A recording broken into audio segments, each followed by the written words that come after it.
세상에 떠도는 기묘한 괴담들. 첫 번째 이야기, 경기도의 무당집 근처에서 실제로 겪었던 실화괴담. 제가 인생 살면서 딱 한 번 보았던 귀신에 대해 얘기해 볼게요. 때는 20년 전 여름방학이었는데 겁나게 더웠던 걸로 기억하네요. 그런데 중학교는 방학 때마다 봉사활동이라 학교 청소를 시켰죠. 정말 가기 싫었는데 중학교 때 좀 잘 나간다고 호기롭게 담배도 뻑뻑 피워댔으니까요. 무튼 사건의 발단은 담배 때문이네요. 비가 꽤 많이 왔던 걸로 기억하는데 학교 청소를 마치고 교문을 나왔죠. 그때 저희 학교가 산 중턱 상당히 가파른 곳에 위치했었는데 교문을 나오면 그 앞으로 빌라촌이 한창 들어서는 곳과 다른 곳으로 통하는 길이 있었습니다. 빌라촌은 그 시절 우리들의 흡연 장소로 쓰이고 있었죠. 저와 여자애들 B와 C는 빌라촌의 주차장 사이로 몸을 숨겨 담배를 피우려 했죠. 담배 한 대 피우면서도 무슨 말이 그리도 많았는지 딱 기분 좋게 한 모금 빠는데 때마침 거기 사는 아저씨가 내려와서 호통을 치더군요. 우리는 놀래서 그 빌라를 빠져나왔는데 막상 비도 많이 오고 갈 곳도 없고 어디 가노 어디로 갈 곳을 연발하며 비를 피할 곳을 찾았죠. 또 웃긴 게 그 빌라촌에는 B와 C의 집도 있었는데 C가 갑자기 묻더군요. 우리 집 옆에 무당집 있는데 거기 한번 가볼래? 제가 되물었죠. 무당집이면 무당 산다는데 근데 그걸 어떻게 가노? B도 한마디 거들더군요. 그 무당집 앞이 우리 집인데 무당 장사 안 되는가 이사 간 거 같던데 비었을걸. 그렇게 우리 셋은 의견이 맞아 그 무당집으로 들어가게 되었습니다. 근데 들어가면서부터 느낌이 쎄하더라고요. 젠장 맞게 그냥 비 맞아서 그런가 보다 하고 생각하고 들어갔는데 무당집은 일반 주택과 다를 바 없이 조그만 마당에 샤시로 되어 있는 현관문이 보였습니다. 왠지 들어올 때부터 느낌이 좀 싸서 있기 싫었는데 남자 체면에 여자애들 보고 나가자고 말하기는 좀 그렇더라고요. 나 혼자서 그 싸한 기분에 심취해 있을 때 비가 대뜸 말하더라고요. 저기 비었으니까 저기 들어가서 코하고 가자. 저기는 영감쟁이들 안 올 거니까 절로 가서 한 대 피우고 가자. 그래서 그 무당집 현관을 열고 들어갔는데 집 구조가 어땠냐면 미닫이 현관이었는데 그걸 열 때부터 끼익끼익 하는 소리가 거슬리더라고요. 그냥 들어갔는데 현관 가운데가 거실이고 양 옆으로 방이 하나씩 있었습니다. 우리는 신기해서 여기 귀신 나오는 거 아이가? 나오라 캐라 바로 담배 피우던 중이었지요. 근데 딱 거기서 느낌이 오더라고요. 그냥 오한이 들어서 으슬한 게 아니라 뭔가 내 목덜미부터 엉덩이 끝까지 쓱 훑는 느낌. 진짜 그때 느낌은 아직 생각해도 거지 같아요. 그 느낌 드는 순간 내가 애들한테 빨리 피우고 나가자 이랬더니 B와 C는 신이 났더라고요. 안 되겠다 싶어서 말했죠. 가지 말고 빨리 피우고 가자고. 느낌 쎄하다 지금. 이랬더니 B와 C는 전맛 쫄았네. 저거 쫄보가 고추 달고 안쪽 팔리나? 사나이 자존심을 살살 긁더라고요. 나도 오기가 생겨서 무서움을 참고 담배 한 대 더 물었죠. 근데 또 사춘기 때 호기심이란 게 참. B가 갑자기 야 옆방에 뭐 있을 것 같노? 라는 질문을 던지더군요. 그때 우린 있어봐야 뭐 있겠나. 어차피 빈집인데 먼지랑 바퀴벌레나 기어다닐 거지. 이런 말들을 주고받으며 문을 누가 열지 정하고 있었습니다. 얘들이 자꾸 남자인 내가 제격이라며 열라고 그러는데 정말 열기 싫었죠. 아니, 그때 정말 뛰쳐나가고 싶었는데 그게 안 되더라고요. 그래서 왼쪽 방을 먼저 열어보기로 했는데 나름대로 소름 돋았던 게 빈집이라면서 쪽자며 향 냄새마저 깔끔하게 되어 있었습니다. 그래서 내가 B랑 C한테 물어봤거든요. 여기 빈집이라며. B와 C가 대답하더라고요. 근데 왜 이렇게 깔끔한 건데. 진짜 그때 너무 무서웠습니다. 그래서 난 애들 설득해서 그냥 나가자고 했죠. 빨리 B도 오기 전에 할머니 집 가서 자고 싶다라고 말했지요. 근데 또 어항성한 호기심이 어디 가지라는 B가 옆방도 마저 열어보자 이랬더라고요. 근데 진짜 그 옆방은 손도 대기 싫었습니다. 그래서 난 죽어도 못 열겠다 그러니 B가 자기가 연다고 했죠.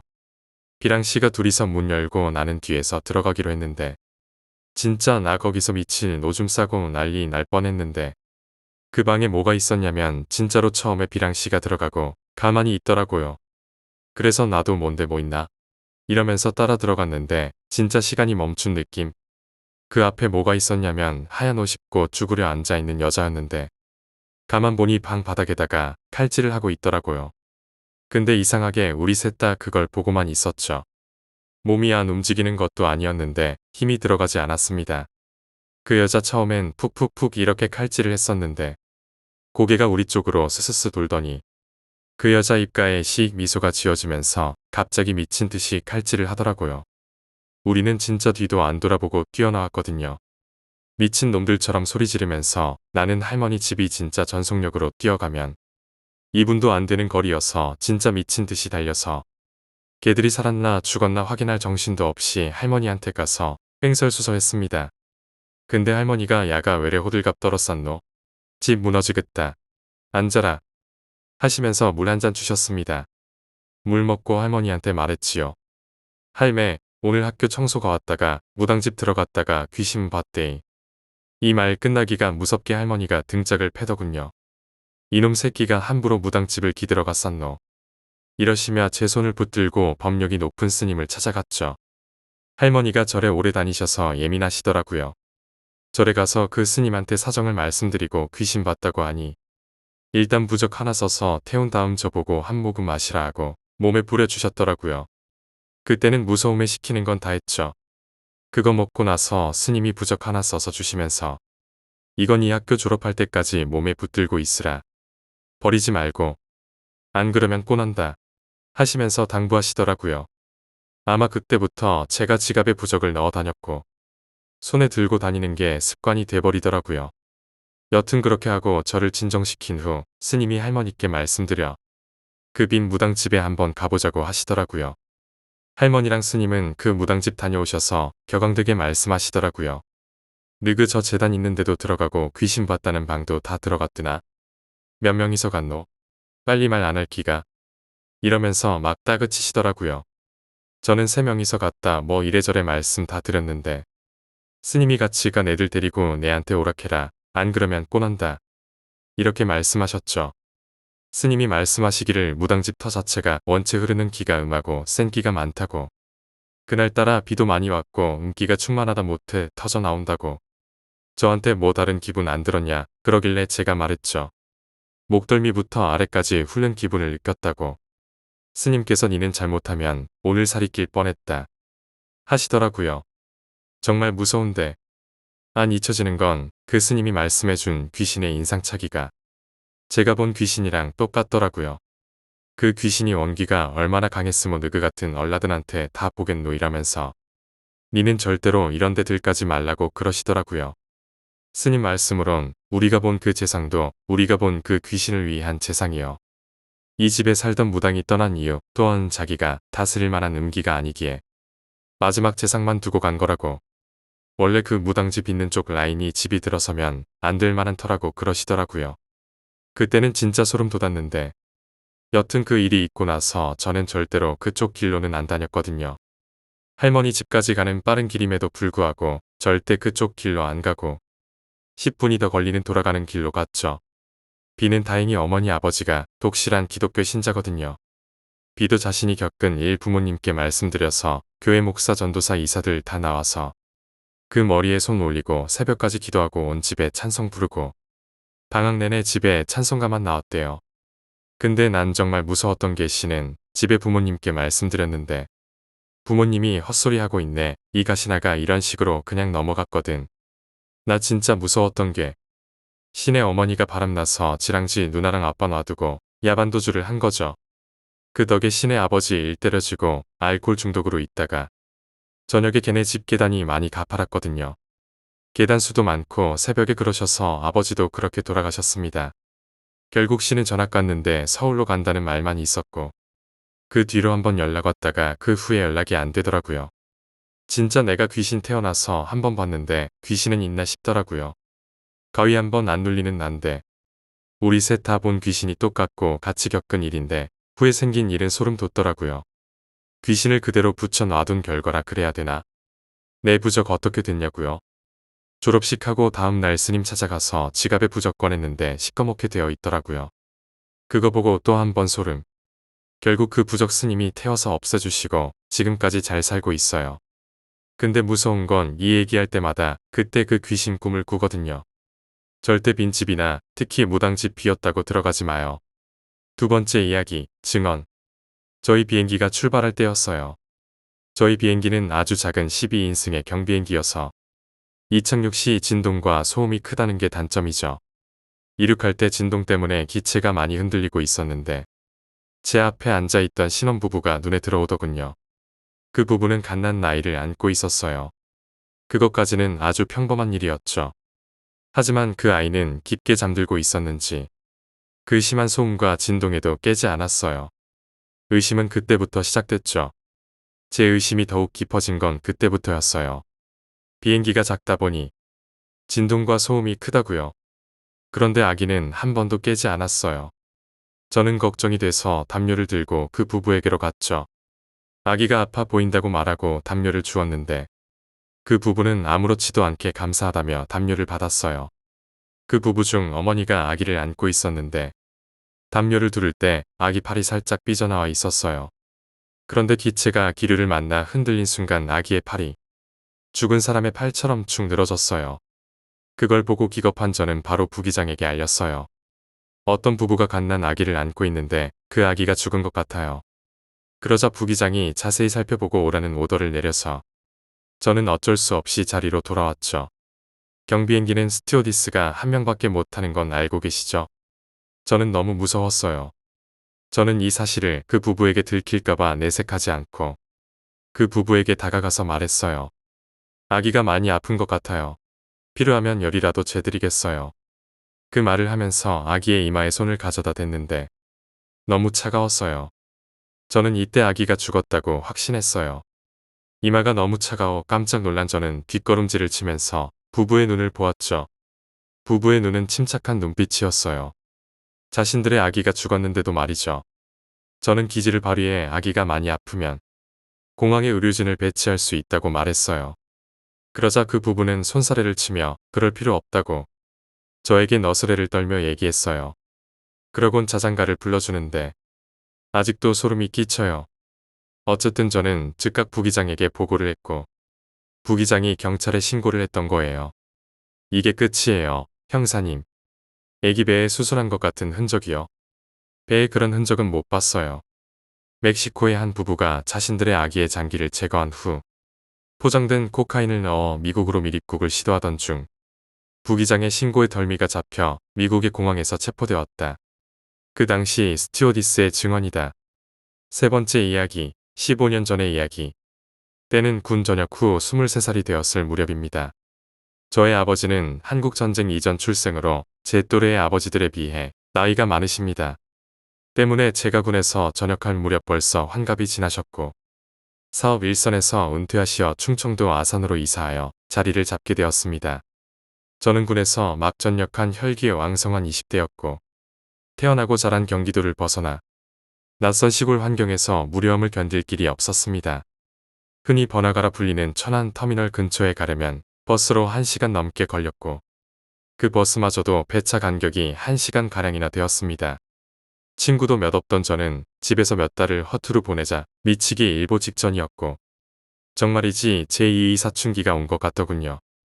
혈기는 왕성한데 풀 곳은 없고 저녁 전에 보람차게 살아야겠다고 다짐했는데 막상 나오니 할 게 없었습니다. 결국 알바라도 하기로 마음먹었습니다. 군 입대 전에 다니던 대학은 자퇴해서 학생도 아니었고 돈이나 벌어야겠다 싶더군요. 문제는 알바를 하려고 해도 할 곳이 없더군요. 지금은 많이 발전했지만 2007년 당시에 아산 포스코 아파트 근처는 황무지나 다름없었습니다. 시내로 나가는 왕복 1차선 도로에는 인도도 가로등도 없고 화물 트럭만 쌩쌩 달릴 뿐이었습니다. 차도 면허도 없던 저는 밖으로 나가기 자체가 쉽지 않았지요. 그런데 며칠 후 1차선 도로 중간에 덩그러니 있던 주유소 옆에 미니스토 편의점이 생기더군요. 이거다 싶었습니다. 아니나 다를까 편의점 사장님은 알바를 구하고 계셨고 저는 야간으로 근무하게 되었습니다. 제가 살던 포스코 아파트와는 거리가 좀 있어서 자전거로 10분 정도, 걸어서 20분 정도 걸리는 거리였습니다. 인도도 없고 가로등도 없기 때문에 갓길로 걸어서 출근하는 것은 매우 위험했습니다. 저는 자전거를 장만하여 출퇴근하기 시작했습니다. 가로등이 없어서 매우 깜깜했기 때문에 자전거 앞뒤로 발광되는 여러 장치들로 풀무장을 하고 달렸습니다. 화물 트럭이 많고 대부분 쌩쌩 달려서 정말 위험했거든요. 갓길을 달릴 때에는 뒤에서 지나가는 차도 조심해야 하지만 앞에서 걸어가는 사람도 조심해야 합니다. 어쨌거나 사람은 자전거보다 느리고 이쪽으로 오고 있던 저쪽으로 가고 있던 반드시 저와 마주치고 지나치게 되어 있습니다. 그래서 출근길 지나다니는 사람들 때문에 신경을 많이 썼습니다. 시골 어르신들은 갓길로 많이 걸어 다니시더군요. 그날도 평소처럼 자전거를 타고 출근하는 길이었습니다. 자전거 라이트를 켜고 신나게 달리는데 저 앞에 하얀 옷을 입은 사람이 걸어오고 있더군요. 그런데 좁은 갓길에서 마주오는 사람을 피하려면 어느 정도 제가 도로 쪽으로 밀려나기 때문에 뒷차와의 거리를 조율하며 달려야 했습니다. 대부분 뒷차가 오는 기척은 엔진 소리나 헤드라이트 불빛으로 알게 됩니다. 어쨌든 이런저런 생각들을 하며 달리는데 아무리 달려도 앞사람과 저 사이에 거리가 좁혀지지 않는 것이었습니다. 이상한 일이었습니다. 하얀 옷을 입은 사람도 분명히 제 쪽으로 오고 있고 저는 반대 방향으로 달리고 있는데 거리가 좁혀지지 않는다니요. 설사 앞 사람이 저와 같은 방향으로 걸어간다 하더라도 자전거를 탄 제 속도가 훨씬 빨라서 분명히 지나치게 되어 있는데 말입니다. 뭔가 멀미한 것처럼 울렁거리는 게 상황 판단이 쉽게 되지 않더군요. 그때 뒤에서 화물 트럭이 경적을 울리는 소리가 들렸고 곧 헤드라이트 불빛이 환하게 비쳤습니다. 저는 고개를 돌려 뒤를 바라보고 트럭이 잘 지나가게 옆으로 비켜주었습니다. 그리고 다시 앞을 봤는데 그 사람, 아니 그 여자가 바로 제 앞에 있더군요. 100m쯤은 멀리 떨어져 있었던 것 같은 그 여자가 고개를 돌리고 다시 앞으로 돌리는 순간 바로 제 얼굴 앞에 있었습니다. 화물 트럭의 환한 헤드라이트 불빛에 비친 그 여자의 얼굴은 마치 그림 같았습니다. 하얀색 도화지에 두꺼운 유성펜으로 거칠게 그린 것 같은 얼굴이기도 하고 공포 영화에서 본 자루를 뒤집어 쓴 허수아비의 모습 같기도 했습니다. 어찌되었든 눈은 위로 찢어져서 저를 노려보았고 입은 빨갰던 것 같습니다. 저는 달려오는 화물 트럭 앞으로 자전거채로 고꾸라졌습니다. 정말로 자전거채로 미끄러져 화물 트럭의 바퀴에 짓밟힐 뻔했습니다. 아마도 밟혔다면 즉사였겠지요. 그런데 정말 다행히도 종이 한 장 차이로 트럭과의 충돌을 면할 수 있었습니다. 귀신에 대한 공포와 충돌에 대한 공포와 죽음에 대한 공포가 동시에 저를 스쳐 지나갔고 사지들이 떨리며 간담이 서늘해진다는 것이 어떤 것인지 대번에 알겠더군요. 간신히 자전거를 일으켜 갓길 넘어 논으로 구르듯이 빠져나가고 주위를 둘러봤지만 하얀 옷에 그 여자는 없었습니다. 저는 도무지 자전거를 다시 탈 엄두가 안 났기 때문에 자전거를 일으켜 세워 끌고 걸어서 편의점에 도착했습니다. 막상 사장님 얼굴을 보니 귀신 봤다는 얘기도 못하겠더군요. 그의 시골 생활이 너무 힘들어 홀로 서울로 상경했고 아직도 서울에서 자취 중입니다. 미니스토 편의점은 현재 없어졌더군요. 1차선 도로는 확장되어 넓어졌고 주변에 상가도 많이 생겼습니다. 아무튼 그 길은 예전부터 위험해서 사망사고가 끊이지 않았던 길이라고 하더군요. 아무쪼록 지나실 때에 하얀 옷을 입은 여자를 본다면 속도를 줄이고 안전 운행하시기 바랍니다. 네 번째 이야기, 이름 없는 아이. 내가 5살 때 전주로 이사를 왔어. 그때 살았던 집에서 내가 10살까지 살았거든. 그런데 그 아파트가 바로 옆에 산이 있어서 저녁엔 진짜 무서웠지. 어느 날 내가 8살이고 동생이 6살 때가 가족이 단체로 마트에 장을 보러 갔는데 그날따라 짐이 좀 많았어. 나랑 동생이랑 먼저 가벼운 걸 들고 엘리베이터 타고 집으로 왔는데 무서운 건 이때부터였지. 현관문을 열었는데 그때 우리 집 현관 입구 쪽이 양쪽으로 반투명 유리였어. 그 오른쪽에 어떤 여자애가 반쯤 반투명 유리에 가려진 채 있는 거야. 난 솔직히 그때 좀 무서웠어. 그래서 손으로 눈을 가리고 있었지. 그때 그의 생김새가 6살 정도 되어 보였는데 무릎을 살짝 덮는 흰 민소매 원피스에 흑발. 머리 길이는 허리까지 오고 앞머리가 눈을 가렸었어. 무릎 꿇고 무릎 위에 손을 얹고 있었지. 지금 생각해보니까 귀신은 형태가 완벽하지 않다는 말이 있잖아. 아마 그때 그 애가 눈이나 다리가 없었을 것 같아.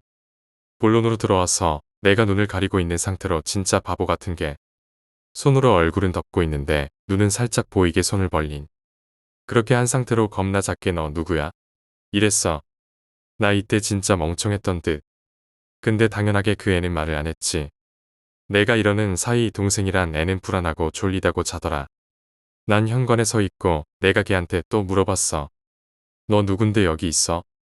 여기 우리 집이야 이러니까 느낌이 있잖아. 눈은 안 보이는데 걔가 날 쳐다본다는 느낌. 그때 무서워서 동생 겁나 크게 부르고 불쾌라고 했지. 그때 그 애가 사라졌는데 사라지는 게 진짜 영화처럼 모래바람일 듯이 사라졌어. 그 상태로 잊을 때쯤 9살이 되었을 때 난 줄넘기를 못했어. 그래서 앞동 사는 친구랑 같이 주차장에서 줄넘기를 하고 각자 집에 들어갔는데 어느 날은 좀 일찍 끝난 거야. 그래서 놀이터에서 그네를 타고 있는데 내가 아까 말했지. 옆에 산이 있다고 말이야. 그 여자애로 보이는 애가 빠르게 산을 올라간 거야. 친구한테 산에서 어떤 여자애 못 봤냐 하니까 못 봤다 했어. 생각해보니까 그 산은 낮아도 아무리 빨라야 30분 만에 올라가는 산인. 불과 2초 정도 만에 올라갔어. 또 우리 아파트가 그 산을 깎아서 만들었거든. 그래서 깎인 면이 있는데 무서운 게 길 없는 데로 가더라고. 그 귀신은 그렇게 2번 보고 끝났어. 몇 달 전에 가족끼리 얘기하면서 알았는데 그 여자애 우리 집에서 처음 봤을 때 있지. 내 동생도 봤대. 5번째 이야기, 쫓아오는 여자. 귀신보다 사람이 무서운 법. 군대에 입대하면 어쩌다 한 번씩 선임과 후임들이 모여서 무서운 얘기를 할 때가 다들 있을 것이다. 다들 실화로 겪은 얘기들을 해주는데 처음 타자로 내가 지목되어 분위기를 끌어올려 놨었다. 내 얘기를 듣고 3번째 고참이 자신이 19살 때 겪은 얘기라면서 들려주었었다. 그 고참은 연극영화과 출신이다. 어느 무더운 여름날이었다. 고참은 친구 1과 친구 2와 함께 큰 아울렛 같은 곳으로 놀러갈 겸 갔었단다. 1층부터 들어가 여기저기 구경을 하고 있었다. 그러다 한 곳에 멈춰서 옷인지 물건인지 구경을 하고 있는데 맞은편에서 어떠한 여자가 자기 쪽을 쳐다보고 있었다고 한다. 여자는 검은색 긴 생머리에 검은 선글라스를 쓰고 있었고 빨간 립스틱 바른 입술이었고 더운 날인데 불구하고 갈색 바바리 코트를 입고 있었고 빨간색 구두를 신고 있었다고 한다. 그리고 한 손에는 봉투를 들고 있었다고 한다. 처음에는 자기를 쳐다본 게 아니라 우연히 마주본 거겠지 생각을 하며 별 생각 없이 물건 구경을 했단다. 그러다 거기를 벗어나 2층으로 올라갔고 또 2층에서 돌아다니며 구경을 하고 있었다고 한다. 그러다가 무심결에 뒤를 돌아봤는데 아까 그 여자가 한 5m 뒤에서 같은 방향으로 걸어오고 있다는 거였다. 그때까지도 고참은 우연히 같은 방향을 가고 있구나. 뭐 이런 생각을 했지 별다른 생각은 하지 않았단다. 괜히 옆에 친구한테 뒤에 있는 여자 보이냐? 아까 1층에서 쳐다보고 있던 여자인데 지금 나 마음에 들어해서 따라오고 있다. 이러면서 친구한테 장난스럽게 얘기하고 친구들도 지랄하지 말라면서 웃으면서 다시 아이 쇼핑을 이어갔다고 한다. 그렇게 몇 분이 지났을까? 고참은 또 무심결에 뒤를 돌아봤는데 그 여자가 아까 그 정도의 거리를 유지한 채 있더란다. 여기까지도 별 생각은 없고 저 여자랑 많이 겹치네. 뭐 이 정도로 생각을 하고 친구들에게 아까 그 여자 저기 또 마주치네. 진짜 나한테 반했는가 봐라라면서 장난을 치고 그랬단다. 그렇게 쇼핑을 하다 4층에서 구경하든 5층에서 구경하든 딱 그 정도의 거리를 두고 그 여자가 있었다고 한다. 이때부터 고참은 뭔가 이상하다는 생각을 했고 친구들에게도 뭔가가 이상하다고 말을 했다고 한다. 화장실로 가보자. 설마 화장실까지 따라오겠나. 거리면서 친구들은 대수롭지 않게 얘기를 했고 친구 말대로 화장실 쪽으로 갔다고 한다. 어디든 그렇지만 화장실은 건물 구석 쪽에 위치해 있고 거기로 슬슬 걸어가고 있었다고 한다. 걸어가는 도중에 뒤로 힐끔 돌아봤는데 역시나 그 여자는 자신들을 따라오고 있었고 고참 무리는 화장실로 들어가게 된다. 이런저런 얘기들을 하고 볼일 다 보고 화장실 밖으로 나왔는데 화장실 바로 앞 벤치에 그 여자가 앉아서 빤히 자기들을 쳐다보고 있더랬다. 그리고 고참 무리들이 가고 어느 정도 거리를 두자 슬쩍 일어나더니 다시 따라오기 시작했다고 한다. 이때부터는 고참 친구들도 뭔가 이상하구나 라고 느꼈다고 한다. 그래도 혹시나 오해이지 않을까 싶은 마음에 고참과 친구들은 하나 둘 셋을 작게 외치고 3명이서 흩어졌다가 3층에서 에스컬레이터에서 만나자고 서로 약속을 했고 얼마 지나지 않아 고참 무리는 찢어져서 달려갔다고 한다. 그 드넓은 곳에서 엄청 뛰어다니면서 계단으로 올라갔다가 내려갔다가 결국 고참은 3층으로 내려갔고 얼마 지나지 않아 친구들도 하나 둘 다 모였다고 한다. 그리고 친구들과 함께 주위를 둘러보고 있었다. 혹시 그 여자가 있나 없나 오해이지 않을까 라는 생각을 하며 역시나 그 여자는 없었다. 고참과 친구들은 자신들이 큰 노예를 했구나 라고 생각하며 실없는 웃음을 짓고 있었다. 고참은 웃으면서 그냥 별 생각 없이 4층 에스컬레이터를 보게 된다. 그 순간이었다. 4층 에스컬레이터 쪽에 여자가 누구를 찾는 듯 다급하게 두리번거리더니 에스컬레이터 밑쪽에 있는 고참 무리를 발견했고 미소를 지으며 천천히 에스컬레이터를 타고 내려오더랬다. 근데 그 미소를 짓는 게 어떤 미소냐면은 선글라스를 써서 눈은 보이지 않지만 올라간 입술과 표정으로 느끼기엔 찾았다 라고 고참은 느꼈다고 한다. 고참은 친구들에게 다급히 에스컬레이터 위를 보라고 얘기했고 친구들하고 고참은 놀라서 밖으로 엄청 뛰어갔다고 한다. 소리 지르셨냐고 물어보니까 남자인데 여자 보고 소리 지르고 다니면 쪽팔리잖아 라고 하셨다. 그렇게 아울렛 밖으로 나왔고 바로 옆 건물 4층으로 올라갔다고 한다. 정확히 얘기하자면 3층과 4층 계단 사이에 위치한 곳이고 밖으로 볼 수 있는 창문이 있는 거기서 거친 호흡을 내쉬면서 친구들하고 벌벌 떨면서 그 여자 뭐냐면서 왜 계속 우리를 따라오는 거지라며 친구들과 있었다고 합니다. 그렇게 거친 호흡이 잠잠해질 때쯤 고참이 그 여자 따라왔나 안 왔나 본다고 창문 틈 사이로 본다고 했고 친구들은 하지 마라 괜히 그러다 걸린다 하면서 말렸지만 고참은 무시하고 봤다고 한다. 그렇게 건물 밑을 쳐다봤는데 그 여자가 있더랬다. 하지만 자신들이 어디 있는지 알지 못하는지 두리번거리고 있었고 그 순간 여자가 고개를 들어 자신이 있는 건물을 쳐다봤고 고참은 황급히 고개를 숙였다고 한다. 확실히 나를 본 건지는 모르겠는데 내가 있는 곳을 쳐다봤다 라고 했고 친구들은 쌍욕을 하며 괜히 니 때문에 걸린 거 아니가 라고 하면서 걸릴까봐 숨죽이고 있었다고 한다. 그 순간 건물 밑에서부터 또각거리며 계단을 올라오는 하이힐 발걸음 소리가 들리기 시작했다고 한다. 여자의 빨간 하이힐. 고참이랑 친구들은 무서워서 4층까지 올라갔고 1층에 내려가 있던 엘리베이터를 부르기 위해 엘리베이터 버튼을 눌렀다. 계단에는 하이힐 소리만 울려 퍼졌고 그 소리는 또한 점점 크고 빠르게 들려왔다. 엘리베이터가 도착을 했고 고참과 친구들은 엘리베이터에 탑승. 친구들은 엘리베이터 구석에 처박혀 가지고 두려움에 벌벌 떨었고 고참은 1층을 누르고 엘리베이터를 빨리 닫기 위해 닫힌 버튼을 연타를 했다고 한다. 그때 계단 밑에서 여자의 모습이 보였고 엘리베이터를 탄 고참 무리를 보더니 더욱더 빠르게 뛰어 올라왔다고 한다. 친구들은 소리치고 고참도 소리치면서 닫히지 않는 엘리베이터 문 버튼을 계속해서 눌렀다고 한다. 문은 닫히기 시작했고 여자는 가까이에 왔고 한 손에 들고 있던 봉투에 다른 한 손을 넣더니 무언가를 꺼내려고 했다고 한다.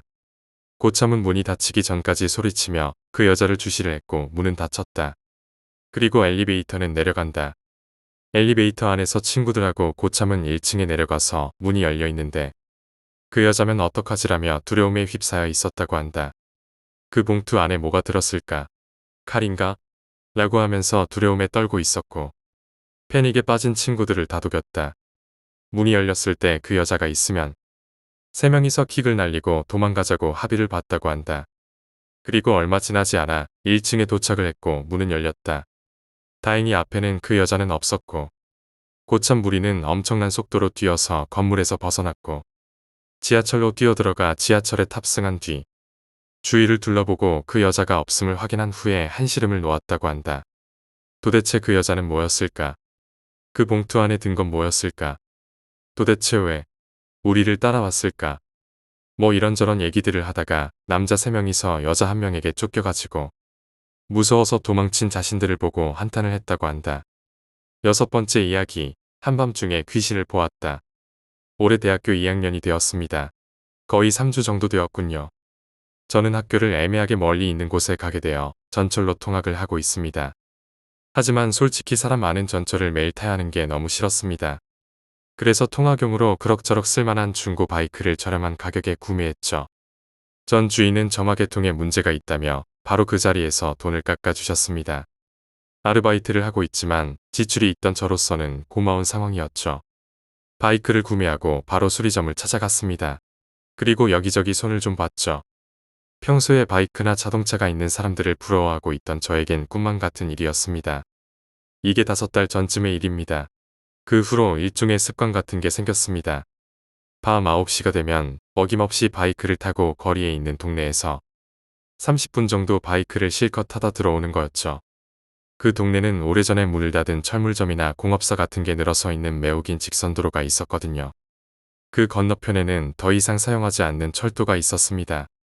오가는 차도 적었기 때문에 그 길 전체를 제 것인 마냥 마음대로 누볐죠. 그리고 시간은 흘러 오늘로부터 3주 전인 그 날이 되었습니다. 중고 바이크의 특성이랄까 여기저기 잔고장이 많았습니다. 고장날 때마다 고치는 것도 지쳐버려서 그냥 포기한 상태였죠.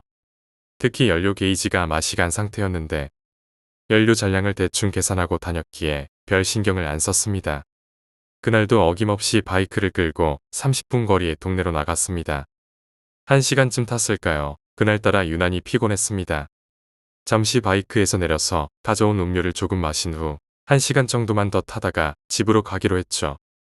길가에 정차하고 바이크에서 내려서 가방을 뒤적거리는데 좀 멀리 떨어진 곳에 가로등이 깜빡거렸습니다.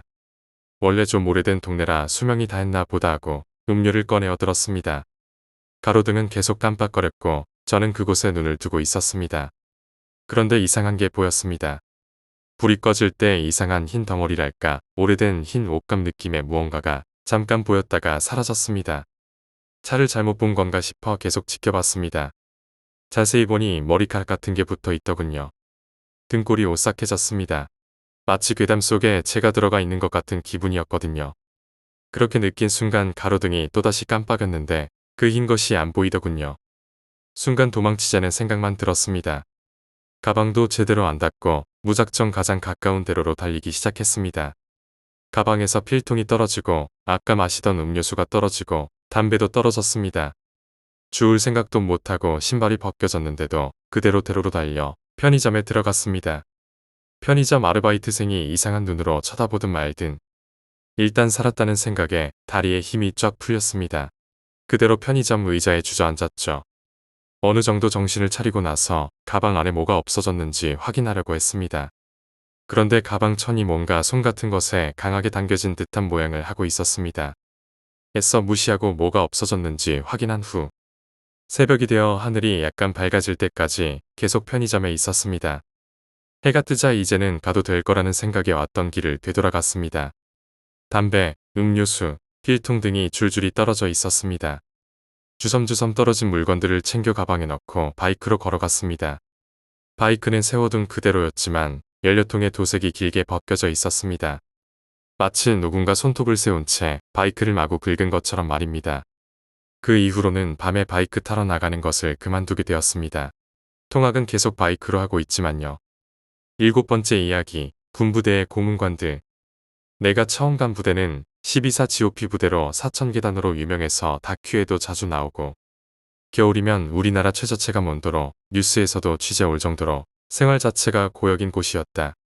그래서인지 선임들은 굳이 후임들을 건드리지 않았고 후임들은 힘들어하면서도 내무생활은 자기만 하면 되니까 시간은 빨리 간다고 좋아하며 열심히 일을 했다. 그렇게 나는 중간에 끼어있는 입장에서 건드리지 않는 선임과 알아서 일 잘하는 후임을 끼고 편하게 1년 동안 군생활을 했다. 그때까진 군생활 편안해 국내에서 힘들다고 유명해서 다큐에 나올 정도로 유명한 이곳에서 이 정도면 별거 아니네 생각했다. 그런데 문제는 GOP에서 내려가서 생겼다. GOP 부대는 3개의 대대가 1년씩 돌아가면서 생활을 하는데 우리 부대 중에 저녁이 얼마 남지 않은 사람들은 남겨두고 3대대 GOP에서 적응을 못할 것 같은 인원은 남겨두고 서로 전역자와 고문관을 교환하는 형태로 남겨두고 자리를 옮겼다. 나는 내려갈 때는 갓병장이 되어서 내 윗선임들은 다 GOP에 남게 되고 내가 최고참인 채로 내려갔다. 내려와서 새로운 3명의 후임을 맞이했는데 어딘가 상태가 안 좋아 보였다.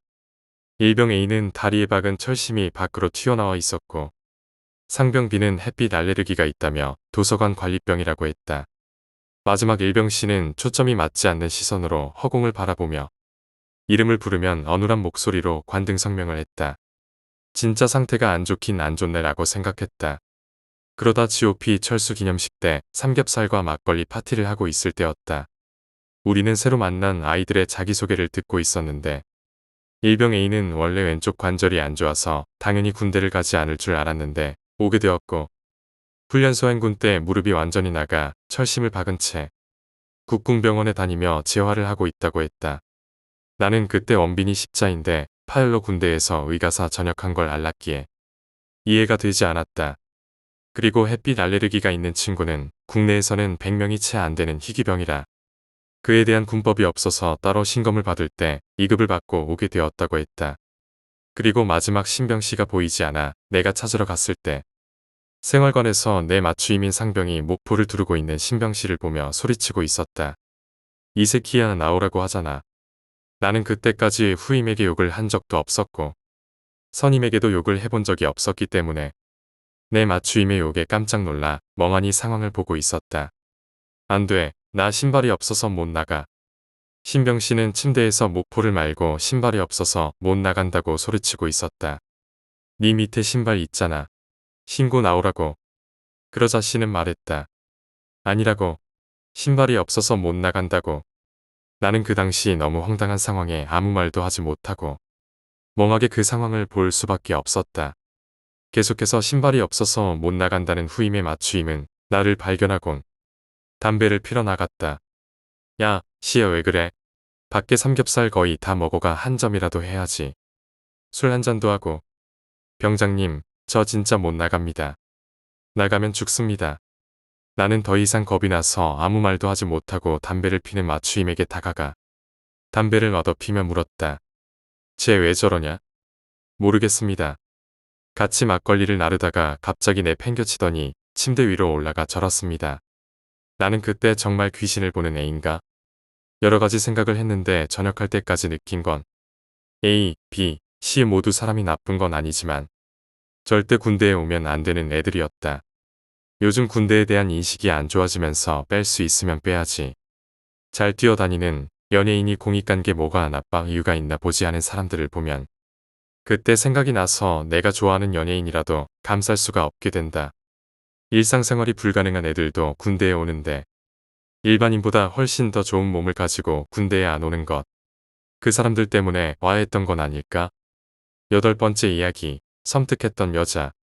제가 홍대 쪽에 살았고 자전거를 타고 상암동 홈플러스에 가서 과자나 음료를 사오곤 했습니다.